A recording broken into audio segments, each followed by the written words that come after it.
அண்மை செய்தியை பார்த்து வருகிறோம். மதுரை விமான நிலைய விரிவாக்க நில எடுப்பு பணிக்கு சின்ன உடைப்பு கிராம மக்கள் எதிர்ப்பு தெரிவித்துள்ளனர். அப்போது திமுக அமைச்சர் மூர்த்தி சாதி வன்மத்துடன் பேசியதாக குற்றச்சாட்டு எழுந்திருக்கிறது. இது பற்றிய கூடுதல் விவரங்களை தலைமை செய்தியாளர் ஜெயக்குமார் வழங்க கேட்கலாம். வணக்கம் ஜெயக்குமார், விவரங்கள். வணக்கம் உமேஷ். மதுரை விமான நிலைய விரிவாக்கம் சின்ன உடைப்பு கிராம மக்கள் திமுக அமைச்சர் மூர்த்தியினுடைய குடும்பாவியை எரிக்க முயன்றதால் அந்த பகுதியில் பரபரப்பு ஏற்பட்டிருக்கிறது. குறிப்பாக போலீசார் அவர்களோடு தடுத்து நிறுத்தி குடும்பாவியை பறிமுதல் செய்து மிகப்பெரிய அளவிலே பதற்றத்தை ஏற்படுத்தக்கூடிய நிலையிலே அந்த பகுதி பதற்றமாக காணப்படுகிறது.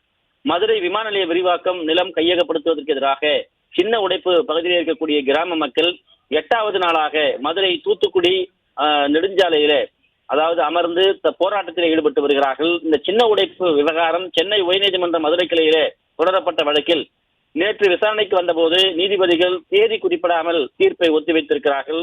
குறிப்பாக இந்த விசாரணை அதாவது மதுரை விமான நிலைய விரிவாக்கத்திற்கு சர்வதேச தரத்திற்கு 633.17 ஏக்கர் நிலம் கையகப்படுத்தப்பட்டு பணிகள் நடைபெற்று வருகின்றன. இதில் 17.87 ஏக்கர் நிலம் சின்ன உடைப்பு கிராமத்திலே கையகப்படுத்த இருக்கிறது. குறிப்பாக அது தொடர்பாக அங்கு நீண்ட காலமாக இழுபறி நீடித்து வருகிறது. 1999 கணக்கெடுக்கப்பட்ட போது தொடர்ந்து கணக்கெடுக்கப்பட்டு 2009 ஆண்டு நோட்டீஸ் வழங்கப்பட்டிருக்கிறது. 2022 64 வீடுகளுக்கு மட்டும் திமுக அரசு இழப்பீடு வழங்கி இருக்கிறது.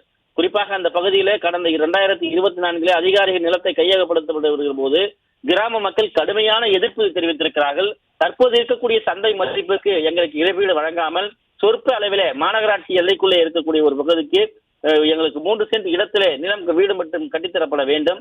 அதே போல தற்போது இருக்கக்கூடிய அந்த இடத்திற்கான மதிப்புக்கு ஏற்ப எங்களுக்கான தொகையை வழங்க வேண்டும் என்ற கோரிக்கை வைத்திருக்கிறார்கள். இதனையெல்லாம் அவர்கள் கண்டுகொள்ளாமல் அந்த இடத்தை அபகரிக்கக்கூடிய நிலையில இன்றைக்கு சின்ன உடைப்பு பகுதியில் இருக்கக்கூடிய அந்த மக்கள் வீடுகளை கணக்கெடுக்கிற பொழுது 2 சென்ட் நிலம் வழங்கப்பட்டிருக்கிறது. இது கடுமையான எதிர்ப்பை தெரிவித்து அந்த மக்கள் போராட்ட களத்தில் இறங்கி இருக்கிறார்கள். திமுக அமைச்சர் மூர்த்தி தான் இதற்கு காரணம் என்று அவருடைய உருவ பொம்மையை எரித்து அந்த பகுதி மக்கள் மிகப்பெரிய அளவில் கண்டன முழக்கங்களை பதிவு செய்து வருகிறார்கள்.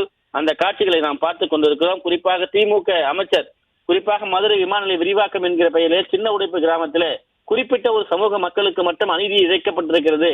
குறிப்பாக தென் தமிழகத்தை முழுப்பு தேர்தலை புறக்கணிப்போம், திமுக திமுகவிற்கு முழுமையாக வாக்களிக்க மாற்றோம், தமிழக அரசு எங்களுக்கு மிகப்பெரிய துரோகத்தை நீங்கள் இழைத்திருக்கிறீர்கள் என்று சின்ன உடைப்பு மக்கள் இன்றைக்கு மிகப்பெரிய போராட்ட களத்தில் அந்த பகுதியில் இருக்கக்கூடிய பெண்களும் பொதுமக்களும் இறங்கி இருக்கிறார்கள்.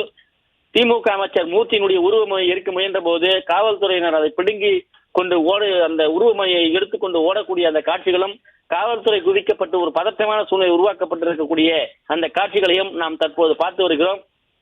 திமுக அமைச்சர் இது போன்று ஒரு மக்கள் விரோத செயல்களை மக்களுக்கு எதிரான செயல்களில் ஈடுபட்டு வருவதால் மூர்த்தியினுடைய உருவமை எதிர்த்து கண்டன முழக்கங்களை அவர்கள் எழுப்பி வருகிறார்கள். அந்த காட்சியினை தற்போது பார்க்கலாம்.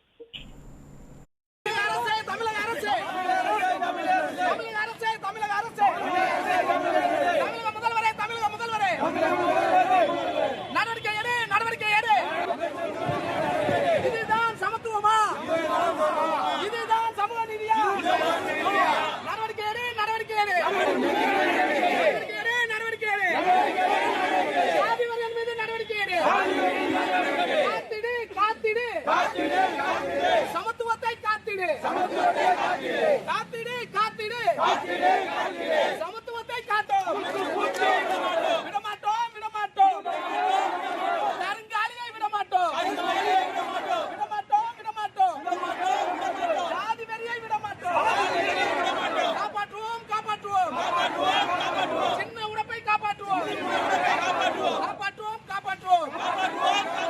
ஏற்கனவே 60 நாளா போராட்டம் நடந்துச்சு. நீதிமன்றத்தில் வழக்கு வரதுனால நாங்கள் அரசுக்கு கோரிக்கைகளை வலியுறுத்தி மனு கொடுக்க போன இடத்துல இந்த பகுதியை சேர்ந்த இந்த மதுரை மாவட்டத்தை சேர்ந்த அமைச்சர் மூர்த்தி அங்கே வந்து நான் தான் இந்த சின்ன உடைப்பை காப்பாற்றினேன், இந்த பெண்கள்லாம் கண்ணீர் கவனமே என் முன்னாடி வந்துருந்தாங்க, பாவம் பொழைச்சு போட்டு 2 நாள் டைம் வாங்கி கொடுத்தா இவங்க நீதிமன்றத்தில் போய் இந்த மாதிரி ஸ்டே வாங்கி இந்த மாதிரி வேலையை பார்த்துட்டாங்க, நான் இல்லைன்னா அவ்வளோதான் அப்படின்னாரு. எங்களுடைய கோரிக்கையை வலியுறுத்தியும் கருணை அடிப்படையிலையோ இல்ல தார்மீக அடிப்படையிலையோ நீங்க வந்து இந்த நிலம் வழங்கணும் ஆக்ட் பிரகாரம் நாங்க விலக்கி சொல்றப்ப குறுக்க வந்து அங்க வெறும் 64 பேர் இருந்தாங்க புறம்போக்கு நிலங்கிற ஒரு தவறான குற்றச்சாட்டை பதிவு பண்ணாரு.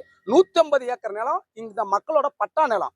அது கூட அறியாம ஒரு அமைச்சர் எவ்வளவு ஒரு காழ்ப்புணர்ச்சியில ஒரு சமுதாய காழ்ப்புணர்ச்சி, அதாவது சமூக நீதியும் பேசுற இந்த திமுகல சமதர்மமும் பேசுற இந்த திமுகல இந்த மக்கள் எல்லாரும் கனவு காணுங்கள், அந்த கனவை நான் மெய்ப்பிக்கிறேன்னு சொல்ற ஒரு முதல்வருக்கு கீழ் இருக்கும் ஒரு அமைச்சர் இவ்வளவு ஒரு மட்டமான ஒரு பேச்சை அங்க பேசுறாரு. இந்த அமைச்சரோட அநாகரிகமான தரங்கட்டத்தனமா நடந்துக்கிறது, ஜாதி வன்மத்தோட நடந்துக்கிறத இந்த ஒரு உதாரணம் இல்ல.